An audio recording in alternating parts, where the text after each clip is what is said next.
ಎಲ್ರಿಗೂ ನನ್ನ ನಮಸ್ಕಾರಗಳು. ವೇದವಾಸ ವೈಬ್ಸ್ ಚಾನೆಲ್ಗೆ ಸ್ವಾಗತ ಸುಸ್ವಾಗತ. ಮನ್ಮನೋಭೀಷ್ಟ ವರದಂ ಸರ್ವಾಭೀಷ್ಟ ಫಲಪ್ರದಂ ಪುರಂದರ ಗುರುಂ ವಂದೇ ದಾಸಶ್ರೇಷ್ಠಂ ದಯಾನಿಧಿಂ. ಇದನ್ನ ಕೇಳಿದ ತಕ್ಷಣನೇ ಗೊತ್ತಾಗ್ಬಿಡ್ತದ, ಇವತ್ತಿನ ಅಮಾವಾಸ್ಯೆ ಪುಷ್ಯ ಮಾಸದ ಕೃಷ್ಣ ಅಮಾವಾಸ್ಯೆ ಅಂದ್ರೆ ಮೌನಿ ಅಮಾವಾಸ್ಯೆ ಅಂತನೂ ಕರಿತೀವಿ, ಅವರಾತ್ರಿ ಅಮಾವಾಸ್ಯೆ ಅಂತನೂ ಕರಿತೀವಿ ನೋಡ್ರಿ. ಇಷ್ಟು ದಿವಸ ಅಂದ್ರೆ ಒಂದು ವಾರ ನಾವು ಮಂತ್ರಾಲಯಕ್ಕೆ ಹೋಗಿದ್ದು, ಸುತ್ತಮುತ್ತನ ಎಲ್ಲಾ ಯಾತ್ರಾ ಸ್ಥಳಗಳನ್ನ ನೋಡಿದ್ರಿ, ಖುಷಿ ಪಟ್ರಿ. ಮತ್ತೆ ಹೆಂಗೋ ದಿನನಿತ್ಯದ್ದು ಇದ್ದೇ ಇರ್ತದ. ಡೈಲಿ ಲಾಗ್ಸ್ ನಾನು ಅಡುಗೆ ಏನ್ ಮಾಡಿದೆ, ಪೂಜಾ ಏನ್ ಮಾಡಿದೆ, ರಂಗೋಲಿ ಏನ್ ಹಾಕಿದೆ, ನೀವು ದಿನ ನಿತ್ಯ ನೋಡ್ತೀರಿ. ಅದಕ್ಕೆ ಒಂಚೂರು ಚೇಂಜಸ್ ಅಂತ ಹೇಳಿ ರಿಫ್ರೆಶ್ ಮಾಡಿಕೊಂಡು ಮತ್ತ ಯಥಾಸ್ಥಿತಿ ನಮ್ಮ ಮನೆಗೆ ಬಂದು ತಲುಪಿದ್ವಿ. ಈಗ ನೋಡ್ಲಿಕ್ಕತ್ತದ್ದು ಇವತ್ತಿನ ರಂಗೋಲಿ ನೋಡ್ರಿ. ಸಿಂಪಲ್ ಆದ ರಂಗೋಲಿ, ಸ್ವಲ್ಪ ಲೇಟ್ ಆಗಿನೇ ಹಾಕ್ಲಿಕತ್ತೀನಿ. ಯಾಕಂತ ರೀಸನ್ ಮೊದ್ಲ ಹೇಳ್ಬಿಟ್ಟಿನಿ ಹಿಂದಿನ ವಿಡಿಯೋದೊಳಗ. ಮತ್ತ ದಾಸರಲ್ಲಿಯೇ ಅತಿ ಶ್ರೇಷ್ಠರಾದ ದಾಸರು ಅಂದ್ರ ಪುರಂದರ ದಾಸರು. ನಿಮಗೆಲ್ಲ ಗೊತ್ತದ, ಮಾನವ ಜನ್ಮ ದೊಡ್ಡದು, ಇದ ಹಾನಿ ಮಾಡಲು ಬೇಡಿ ಹುಚ್ಚಪ್ಪ ಗಳಿರೆ ಅಂತ ಹೇಳಿ ಎಷ್ಟು ಅರ್ಥ ನೋಡ್ರಿ. ಇದು ಒಂದ್ ಲೈನ್ಯಾಗ ಎಷ್ಟು ಅರ್ಥಪೂರ್ಣವಾಗ್ಯದ. ದಾಸರು ಶ್ರೀ ನಾರದಾಂಶ ಸಂಭೂತರೆ. ಆದ್ರೂ ಕೂಡ ಭೂಲೋಕದಲ್ಲಿ ದಾಸರಾಗಿ ಅವತರಿಸಿದ ಮೇಲೆ ತಮಗೆ ಭಗವಂತನು ಅತ್ಯಂತ ಅಪಾರ ಕರುಣೆಯಿಂದ ದಯಪಾಲಿಸಿದ ಭೌತಿಕ ಶರೀರವನ್ನು ಸಾಧನ ಶರೀರವೆಂದು ತಿಳಿದು ತಮ್ಮ ಇಡೀ ಜೀವನವನ್ನೆಲ್ಲ ಆಧ್ಯಾತ್ಮಿಕ ಸಾಧನೆಗಾಗಿ ಮುಡಿಪಾಗಿಟ್ಟಂತವರು ಇವರು. ಅದಕ್ಕ ತಮ್ಮ ಕೃತಿಯೊಳಗ ಹೇಳೇ ಬಿಟ್ಟಾರ್ರಿ ಅವರು, ಮಾನವ ಜನ್ಮ ದೊಡ್ಡದು, ಇದ ಹಾನಿ ಮಾಡಿಕೊಳ್ಳದಿರಿ ಹುಚ್ಚಪ್ಪಗಳಿರ ಅಂತ ಸಂದೇಶವನ್ನ ಕೊಟ್ಟಾರ. ಎಷ್ಟು ಅರ್ಥ! ತಿಳಿದವರಿಗೆ ತಿಳಿಯುವುದು, ತಿಳಿಯದವರಿಗೆ ಅದನ್ನು ತಿಳಿದುಕೊಳ್ಳಲು ಸಾಧ್ಯವೇ ಇಲ್ಲ ಅನ್ನುವಷ್ಟು ಅರ್ಥ. ಇವರು ನೋಡ್ರಿ, ಮಾಧ್ವಯತಿಗಳಾದ ಶ್ರೀ ವ್ಯಾಸರಾಜರು ಗುರು ಸಾರ್ವಭೌಮರಿಂದ ಹರಿದಾಸ ದೀಕ್ಷೆಯನ್ನು ಪಡೆದು ಮಧ್ವ ಪರಂಪರೆ, ಮಧ್ವ ಸಿದ್ಧಾಂತವನ್ನೇ ತಮ್ಮ ಜೀವನದುದ್ದಕ್ಕೂ ಅಳವಡಿಸಿಕೊಂಡು ಬಂದುದಷ್ಟೇ ಅಲ್ಲದೆ ಈ ತತ್ವದಲ್ಲೇ ತಮ್ಮ ಮನೋವೃತ್ತಿಯನ್ನು ಸಾಧಿಸಿದ ಪರಮ ನಿಷ್ಠಾವಂತ ದಾಸರು ಇವರು. ಹಿಂದೆ ತಮ್ಮ ಪೂರ್ವ ಅವತಾರದಲ್ಲಿ ನಾರದರಾಗಿದ್ದಾಗ ಪರಮ ಭಾಗವತ ನಿಷ್ಠಾವಂತ ಪ್ರಥಮ ವೈಷ್ಣವನೆಂದು ಪ್ರಸಿದ್ಧರಾದ ಶ್ರೀ ಪ್ರಹ್ಲಾದರಾಜರಿಗೆ ಶ್ರೀ ನಾರಾಯಣ ಮಂತ್ರವನ್ನು ಇವತ್ತಿನ ನಮ್ಮನಿ ಸಿಂಪಲ್ ಪೂಜಾ ನೋಡ್ಕೋತ ಒಂದು ಹಾಡು ಎಷ್ಟು ಅರ್ಥ ಅದ ಅಂದ್ರ ನೋಡ್ರಿ. ರಾಗಿ ತಂದೀರಾ ಭಿಕ್ಷಕೆ ರಾಗಿ ತಂದೀರಾ, ರಾಗಿ ತಂದೀರಾ ಭಿಕ್ಷಕೆ ರಾಗಿ ತಂದೀರಾ, ಯೋಗ್ಯರಾಗಿ ಭೋಗ್ಯರಾಗಿ ಭಾಗ್ಯವಂತರಾಗಿ ನೀವು, ಯೋಗ್ಯರಾಗಿ ಭೋಗ್ಯರಾಗಿ ಭಾಗ್ಯವಂತರಾಗಿ ನೀವು, ರಾಗಿ ತಂದೀರಾ ಭಿಕ್ಷಕೆ ರಾಗಿ ತಂದೀರಾ. ಅನ್ನದಾನವ ಮಾಡುವರಾಗಿ ಅನ್ಯ ಛತ್ರವರಿಟ್ಟವರಾಗಿ, ಅನ್ನದಾನವ ಮಾಡುವರಾಗಿ ಅನ್ನ ಛತ್ರವರಿಟ್ಟವರಾಗಿ, ಅನ್ಯವಾರ್ತೆಯ ಬಿಟ್ಟವರಾಗಿ ಅನುದಿನ ಭಜನೆಯ ಮಾಡುವರಾಗಿ, ರಾಗಿ ತಂದೀರಾ ಭಿಕ್ಷಕೆ ರಾಗಿ ತಂದೀರ. ಗುರು ಕಾರುಣ್ಯವ ಪಡೆದವರಾಗಿ ಗುರುವಿನ ಮರ್ಮವ ತಿಳಿದವರಾಗಿ, ಗುರು ಕಾರುಣ್ಯ ಪಡೆದವರಾಗಿ ಗುರುವಿನ ಮರ್ಮವ ತಿಳಿದವರಾಗಿ, ಗುರುವಿನ ಪಾದ ಸ್ಮರಿಸುವರಾಗಿ ಪರಮ ಪುಣ್ಯದ ಪಡೆದವರಾಗಿ, ರಾಗಿ ತಂದೀರಾ ಭಿಕ್ಷಕೆ ರಾಗಿ ತಂದೀರಾ.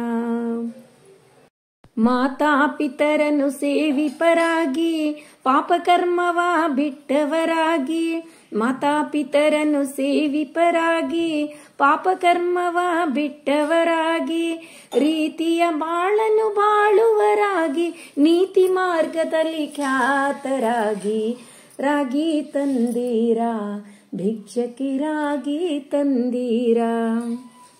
ಕಾಮ ಕ್ರೋಧವ ಅಳಿದವರಾಗಿ ನೇಮ ನಿತ್ಯವ ಮಾಡುವರಾಗಿ, ಕಾಮ ಕ್ರೋಧವ ಅಳಿದವರಾಗಿ ನೇಮ ನಿತ್ಯವ ಮಾಡುವರಾಗಿ, ರಾಮನಾಮವ ಜಪಿಸುವರಾಗಿ ಪ್ರೇಮದಿ ಕುಣಿ ಕುಣಿದಾಡುವರಾಗಿ, ರಾಗಿ ತಂದೀರಾ ಭಿಕ್ಷಕೆ ರಾಗಿ ತಂದೀರಾ.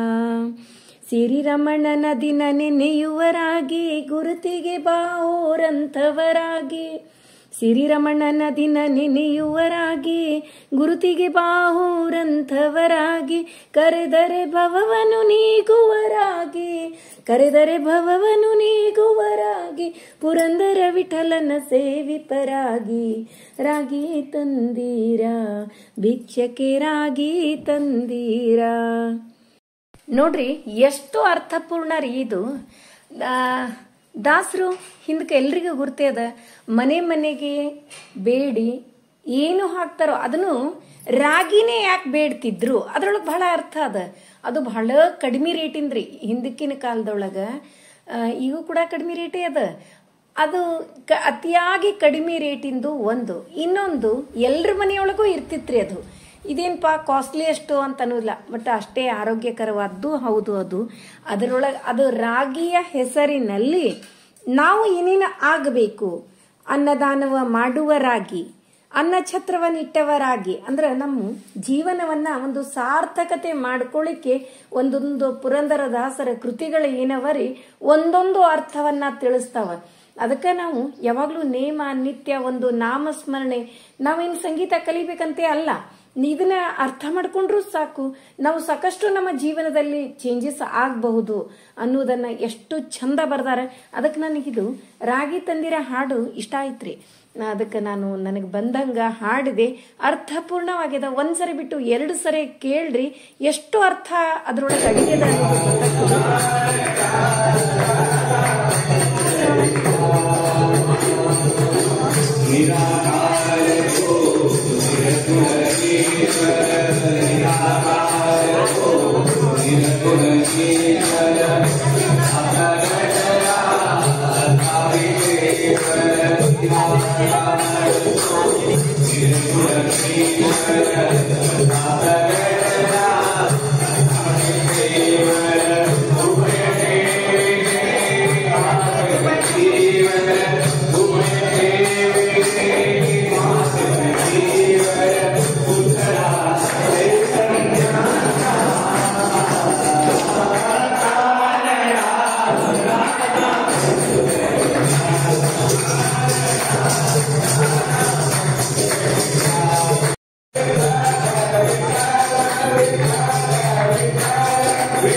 Go,